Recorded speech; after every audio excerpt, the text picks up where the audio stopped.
Cinema, sétima arte.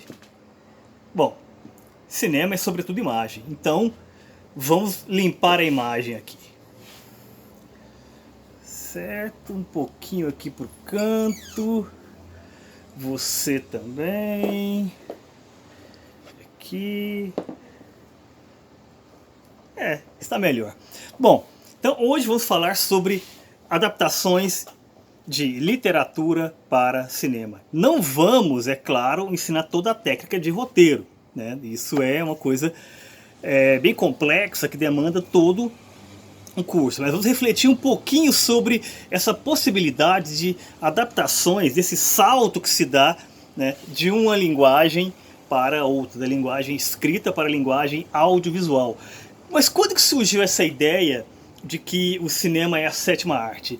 Ela surgiu no Manifesto das Sete Artes de 1911 do Hicioto Canudo, em que ele estabelecia 6 artes, que seriam as artes clássicas, né? E como a arte da modernidade, a arte que nascia naquele momento, que incorporava todas as outras, o cinema. Bom, que artes são essas? Primeiro, arquitetura, pintura, escultura, música, dança e literatura, que ele chama, no caso, fundamentalmente de poesia, né? Mas é o trabalho com a palavra. Vocês podem encontrar aí em suas pesquisas, né, que vocês podem eventualmente fazer na internet ou em livros, né, essas artes colocadas um pouco diferentes, mas no manifesto original são essas que são indicadas. Agora, nós sempre temos essa impressão, ou talvez até esse preconceito, de que a literatura é por definição superior ao cinema. Ou seja, a adaptação fatalmente será inferior ao objeto artístico original. A primeira coisa que nós temos que pensar aqui é que isso vai depender muito. Vai depender muito de quem faz, de como faz e o que está fazendo, a partir do que está fazendo. Então, vamos imaginar algumas coisas aqui.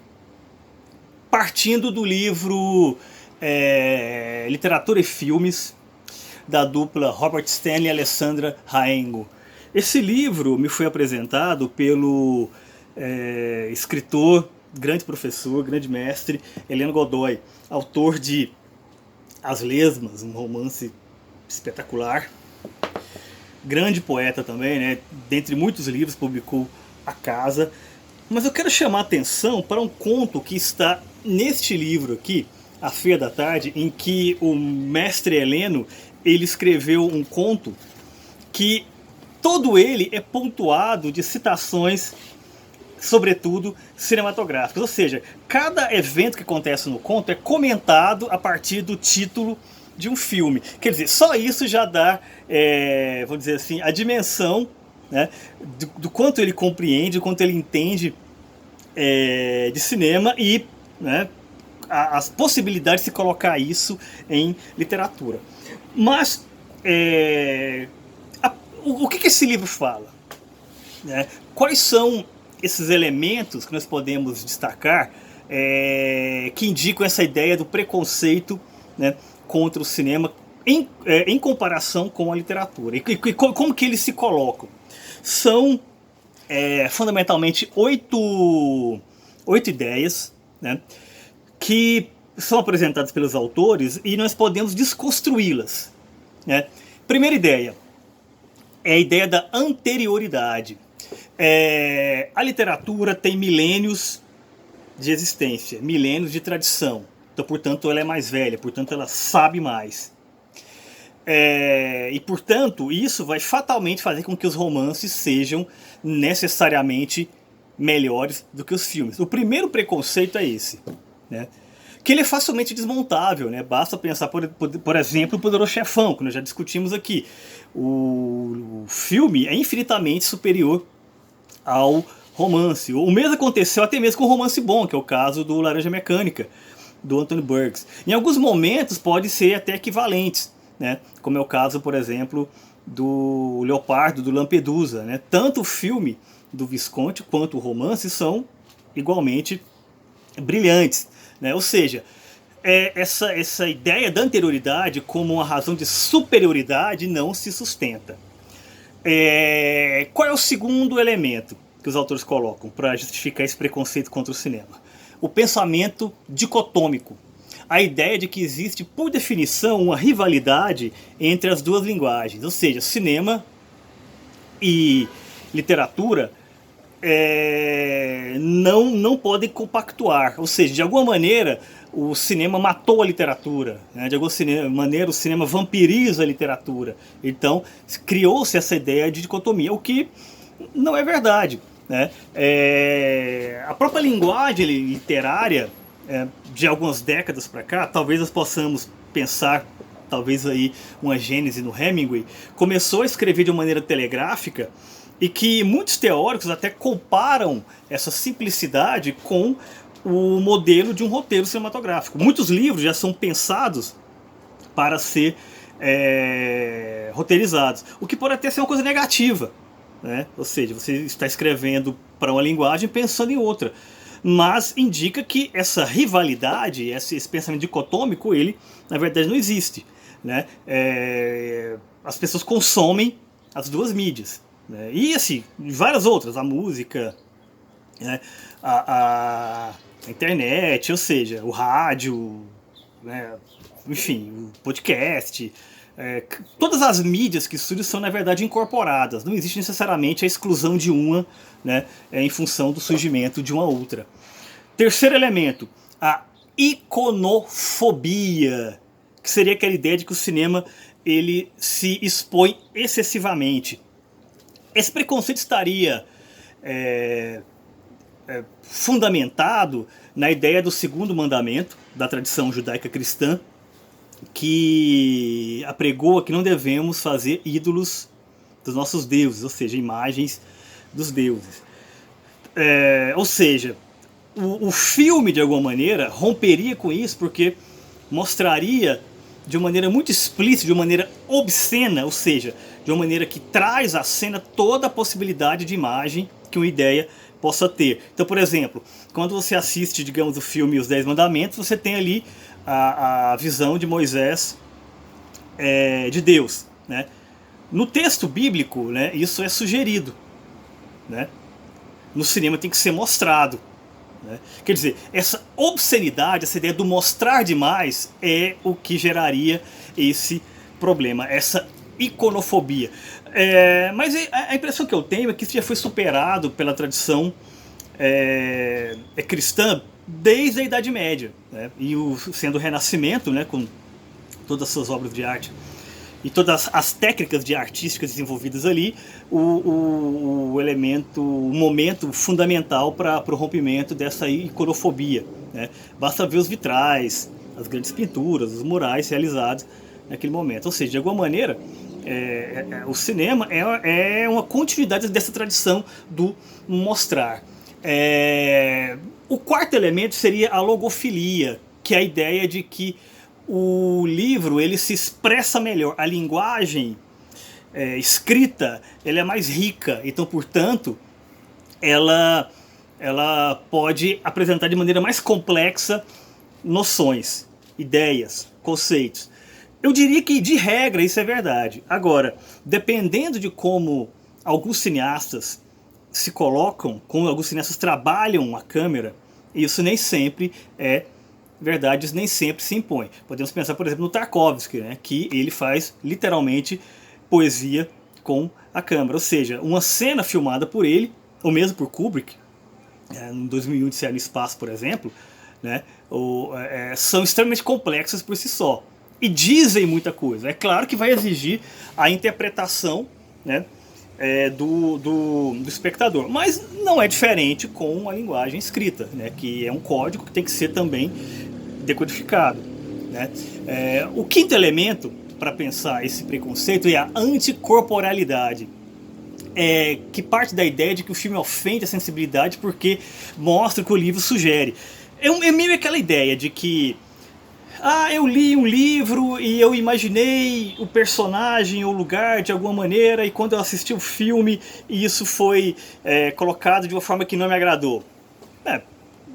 É claro que nós estamos lidando aí com questões pessoais. Agora, pensemos uma coisa. A... O filme, né, muitas vezes, é feito por uma pessoa, por um profissional extremamente competente na arte de mostrar. Então, imaginemos uma coisa. Será que a sua imaginação para propor uma forma física para um personagem de escrita e literatura pode ser tão rica quanto desse profissional da imagem? É algo para se pensar, né? Ou seja, novamente, não é necessariamente uma regra. Sexto ponto, o mito da facilidade, ou seja, o filme é mais fácil de ser feito. É claro que o filme, ele é, por definição, uma obra coletiva, né? O cinema, ele é uma arte da modernidade, né? E a forma de se fazer cinema é sobretudo a partir, né, de cadeias de produção. Você tem ali o produtor, o diretor, os atores, os maquiadores, os câmeras, o pessoal da parte técnica, da parte elétrica. Quando você vê o final de um filme, todos aqueles créditos passando, algumas vezes são minutos e mais minutos de nomes. Ou seja, é complicado, né, você atribuir tudo aquilo a uma pessoa só. Há alguns cineastas que de alguma maneira são realmente autores, né? O Chaplin seria isso, o Woody Allen, né? Porque eles fazem a escolha da música, atuam muitas vezes o papel principal, escrevem o roteiro, dirigem e tal. Mas mesmo assim eles não fazem o filme todo, né? Ou seja, exige-se ali um trabalho coletivo. Enquanto que o cinema, ele seria uma arte da solidão. Inclusive a Pauline Kael, uma famosa crítica de cinema norte-americana, ela faz a seguinte brincadeira nesse livro aqui, que é o Criando Kane, que ela fala sobre as filmagens, né, do grande filme Cidadão Kane. Ela diz o seguinte: o que é um autor de cinema e o que é uma pessoa da indústria do cinema? O autor, perdão, o autor de cinema não, o autor de literatura, ele está em casa, senta e escreve. E o que a pessoa de cinema faz, da indústria de cinema faz? Vai em festas. Obviamente isso é uma simplificação, né? E não por acaso muita gente da indústria tinha uma certa ojeriza da personagem pública da grande intelectual que era a Pauline Kael, né? Mas isso acabou de certa forma entrando no imaginário, né? Essa ideia de que o cinema é uma grande festa, né? E ele se faz basicamente produtos, né? Enquanto que a literatura é realmente uma coisa séria. Mas nós sabemos muito bem que em literatura muitas vezes também o que se faz são basicamente produtos, né? Quer dizer, ambas são indústrias, né? No Brasil nem tanto, né? Aqui não existe tanto essa ideia de indústria, mas pensando de uma maneira mais ampla. Então, portanto, dá para se pensar de maneira muito próxima nesse aspecto em ambas as linguagens, né? O que nos leva ao sétimo elemento, que é o preconceito de classe, a ideia de que o cinema seria uma arte degradada, né? Uma arte comercial, uma arte vulgar, uma arte para o povo, enquanto que a literatura é necessariamente a arte maior, uma arte sofisticada e tal. Novamente nós temos que ir aí para um meio termo, porque claro que há filmes extremamente sofisticados, né? E há livros extremamente simples, simplistas, muitas vezes comerciais e até mesmo intelectualmente ofensivos, sobretudo a partir do momento que a literatura tornou-se indústria, né? Que nós já discutimos isso em outro momento, né? Então, quer dizer, quando a literatura torna-se de fato indústria, como é possível pensar, né, nesse preconceito de classe com uma forma tão arraigada, né? Há filmes que hoje em dia já têm status de clássicos, né?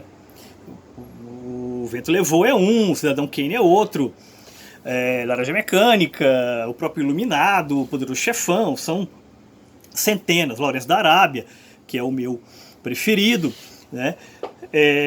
Então, mais uma vez, não se sustenta.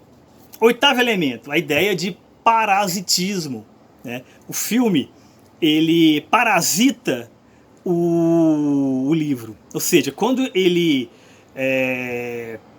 o filme ele adota a ideia de um livro, Ele está basicamente retirando o que lhe interessa ali, parasitando e matando o livro, o objeto artístico original. Obviamente nós temos aí, né, um outro exagero, porque são linguagens diferentes. Vamos ver algumas regras aqui adiante que vai pensar, vai propor algumas formas de se refletir isso de uma maneira mais condizente, de uma maneira mais inteligente, e não ser tão levada por preconceitos, né? Essas regras, são 3 regras, foram estabelecidas por Liz Miller. E essas regras estabelecem o seguinte, né? Destruindo essa ideia do parasitismo puro e simples. Primeira regra: quando uma adaptação cinematográfica de uma obra literária é feita, não se pode, por omissão ou por ação direta, solapar ou inverter os sentidos e a moral do material fonte. Ou seja, você tem o material fonte, você tem que necessariamente seguir elementos desse material fonte. Ou seja, você não pode trair esse material fonte. Segunda regra: o filme deve captar o que tornou o material fonte interessante ao leitor, desde que não conflita com a primeira regra. Ou seja, aquela ideia, se um livro ele encantou os leitores por um motivo, esse motivo não pode ser retirado da sua adaptação. Vamos ver alguns exemplos sobre isso daqui a alguns minutos. Terceiro elemento: você pode fazer mudanças para que a adaptação cinematográfica funcione, porque afinal de contas é um outro meio de se expressar, é uma outra linguagem. Ou seja, você pode fazer com que aquele conceito original, né, se modifique, seja retrabalhado em outro meio, desde que não se conflite com a primeira regra. Liz Miller diz isso. Vamos ver como que isso funcionou em alguns casos. Por exemplo, no Lavoura Arcaica há toda uma tentativa de ser muito fiel ao romance original do Radwan Nassar. Eu diria que é basicamente a transformação, né, em audiovisual, né, do texto literário. Não por acaso, grande parte do texto é mantido. O que nós temos aqui, de certa forma, seria uma ilustração, e muito feliz. É um grande filme. Cidade de Deus, por outro lado, teve que adaptar. Essa adaptação, em alguns momentos, foi criticada, porque tirou, talvez, aquele sentido de uma espécie de denúncia social que teria no livro original, aquela coisa toda, tal. Transformou o protagonista, no caso o Buscapé, em um personagem que tem desejos aburguesados, tal. Só que eu acho que essas críticas elas ficam diminuídas diante da qualidade geral do filme, né? O filme é uma obra-prima, um dos grandes feitos no Brasil. Vidas Secas é uma obra que é particularmente rica, porque o diretor, o Néstor Pereira dos Santos, ele conseguiu traduzir imagens do texto do livro sem usar o texto do livro. De certa maneira, é dicotômico ao que foi feito em Lavoura Arcaica pelo Luiz Fernando Carvalho, que se utilizou do texto do livro para construir suas imagens. Aqui as imagens foram o texto foi transformado em imagem, foi traduzido literalmente em imagens. O que não aconteceu na adaptação da canção, da música, né, Vários Caboclos, da Legião Urbana, que, na minha opinião, traiu o sentido original da música, que o protagonista, o lendário João de Santo Cristo, é uma figura amoral, é uma figura que faz suas próprias regras, é uma figura que não se vitimiza, enquanto que no filme, tanto o João de Santo Cristo quanto a Maria Lúcia são transformados em personagens bidimensionais. O mocinho bonzinho que quer ser honrado no meio sujo, ou a famosa virgem no cabaré, né? Enquanto que a Maria Lúcia é reduzida a uma figura sem escolha, né? Ela se transforma numa mulher, né, que está ali para ajudar o mocinho a ser resgatado por ela em outros momentos. Realmente não gostei porque traiu esse sentido original da canção. Fora que o final, né, se perdeu a oportunidade de fazer uma crítica muito rica à questão do mau uso, né, que as mídias fazem, né, de notícias, muitas vezes transformando-as em espetáculos sensacionalistas. Aqui o duelo final é basicamente um campinho ali de futebol, ninguém fica sabendo, tal, então não tem aquela coisa de espetáculo da mídia que é proposto no filme. O Alto da Compadecida, mas não se engane, essa versão aqui não é a do Guel Arraes. Vocês vão considerar uma heresia, mas eu não gosto da versão do Guel Arraes. Embora eu ache que seja muito bem dirigida, muito bem atuada, os atores estão espetaculares e tal, mas eu acho que traiu o sentido original de simplicidade, né? Uma coisa quase que mambembe que a peça original do Ariano Suassuna apresenta. Os Trapalhões, sim, este é um filme dos Trapalhões, manteve tudo isso, foi extremamente fiel ao espírito original da obra e fez-se como uma excelente adaptação e que aproveita muito bem o clímax, né, que se passa, né, numa espécie de limbo, né, onde acontece o julgamento ali e tal, que no filme do Guel Arraes não existe. No filme do Guel Arraes existe uma sequência de clímax que ficam enfraquecidos, né? Justamente porque um se coloca depois do outro, então fica um acúmulo de clímax, né? Que nenhum deles tem impacto. Mas é claro que as interpretações magníficas, né? O roteiro de diálogos muito inteligentes, o ritmo que ele dá para as falas do Ariano Suassuna, tudo mais acaba encantando o público. Mas houve sim essa traição ao espírito original. E em grande parte porque retirou um personagem fundamental, que é o sacristão, não tem no filme do Guel Arraes, né? E misturou com outras peças, né? Então, quer dizer, a construção, né, ali, da unidade narrativa do Alto da Compadecida ficou comprometida, né? Então eu recomendo a versão dos Trapalhões, um belíssimo filme que mostra que quando esse quarteto quer, eles são realmente brilhantes. Talvez o pior de todos, Grande Sertão Veredas. Essa adaptação para o cinema do Grande Sertão Veredas é realmente lamentável. Não pela intenção, não pela produção, não pelas atuações, mas o roteiro, talvez não acreditando na história que estava adaptando, fez o que jamais poderia ter feito. Que é o quê? Entregou o principal mistério logo no começo. Isso não se faz. Fiquem com a série, que é maravilhosa. Vale muito a pena. E essa versão aqui, esse filme aqui, o próximo, que é o Menino Maluquinho, vai nos levar para um outro tópico, que é o seguinte: se você tiver um livro que é apenas fundamentado em uma ideia, em um conceito, em uma ideia muito simples, você pode expandi-lo.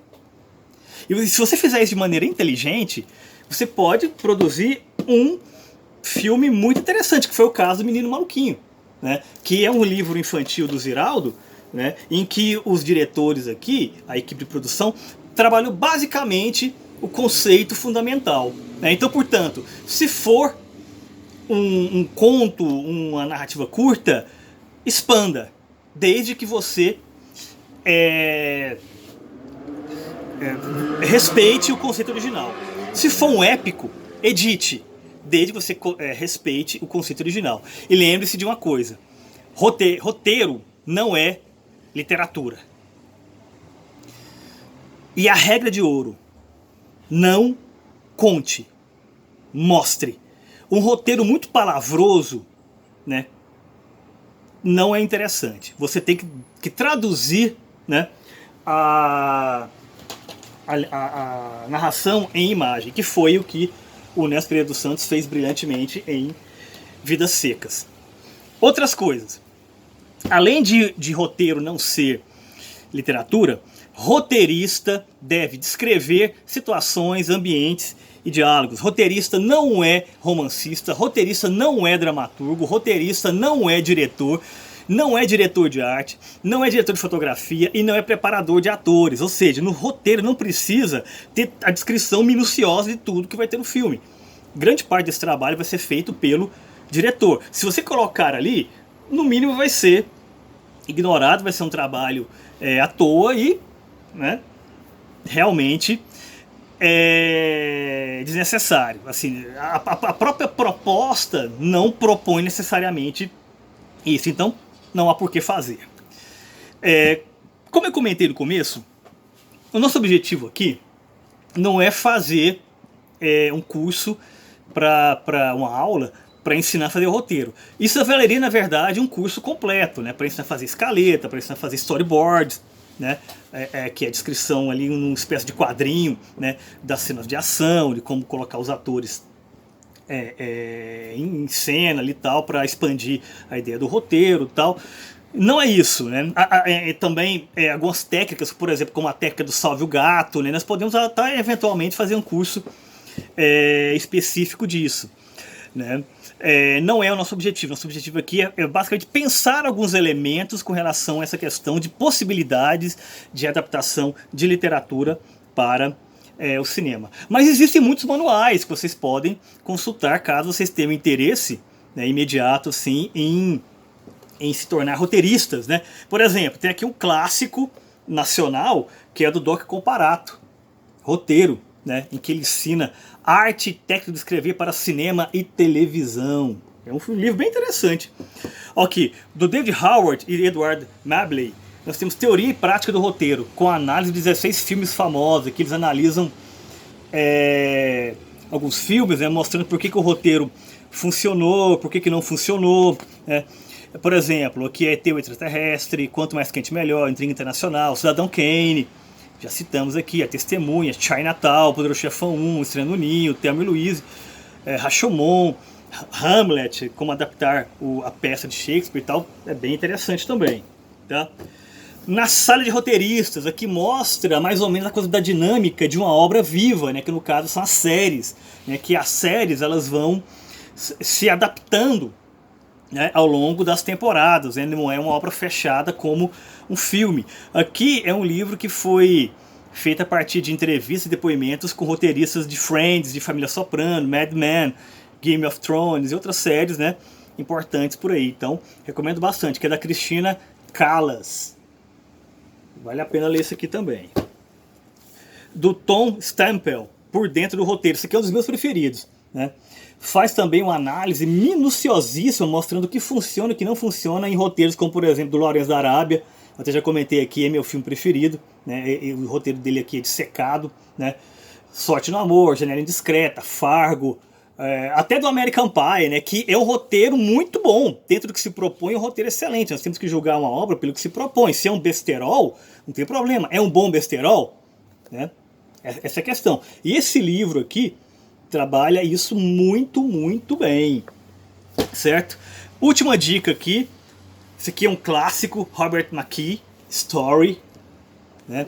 Olha aqui o subtítulo: Substância, Estrutura, Estilo e os Princípios da Escrita de Roteiro. Então aqui nós temos, né, uma obra geral mostrando como pode ser pensado roteiro. Esse aqui talvez seja o mais famoso. Ele é um roteirista, né, e professor de roteiros ali de Hollywood, muito famoso. Mas para fecharmos aqui, eu quero propor para vocês um pequeno exercício, que seria o seguinte: pense no seu livro preferido. Ele pode até ter sido adaptado já para cinema em algum momento, mas se não foi adaptado é melhor ainda. Pense em como você faria a primeira cena deste filme que estaria adaptando o seu livro preferido, caso ele fosse realizado e caso você fosse contratado para fazer esse trabalho de roteiro, né? Lembrando que na primeira cena você tem que fazer algo muito impactante, né? Ou seja, você tem que apresentar a ambientação, a época, né? Os personagens, as suas motivações, ou seja, você tem que fazer uma coisa, talvez até o tema geral, né, do filme, algo bem forte, né? E não necessariamente precisa ser a mesma cena, a mesma sequência cronológica ali do livro, né? É um exercício interessante para pensarmos. Então, fica essa sugestão como encerramento, né, da nossa aula de hoje. É isso, pessoal. Muito obrigado por participar do nosso curso de escrita criativa, né? Esperamos nos ver brevemente em outras aventuras virtuais ou presenciais por aí. Ademir Luiz se despede. Obrigado.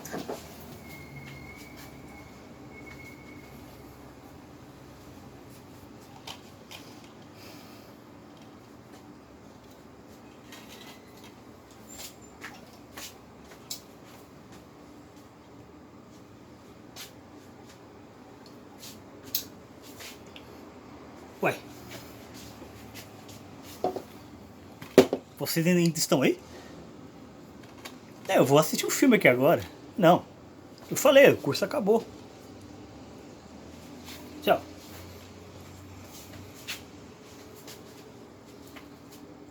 Sim, acabamos. Eu vou assistir aqui, ó. Curtindo a vida doidado. Vamos curtir a vida, gente. O curso acabou. Êêê, que legal. Lembra do Roland Barthes? O que é um curso? Uma coisa que começa e um dia termina. O nosso terminou. Tchau, tchau. Hã? Não? Tchau, gente. Tchau. Tchau, gente. Tchau.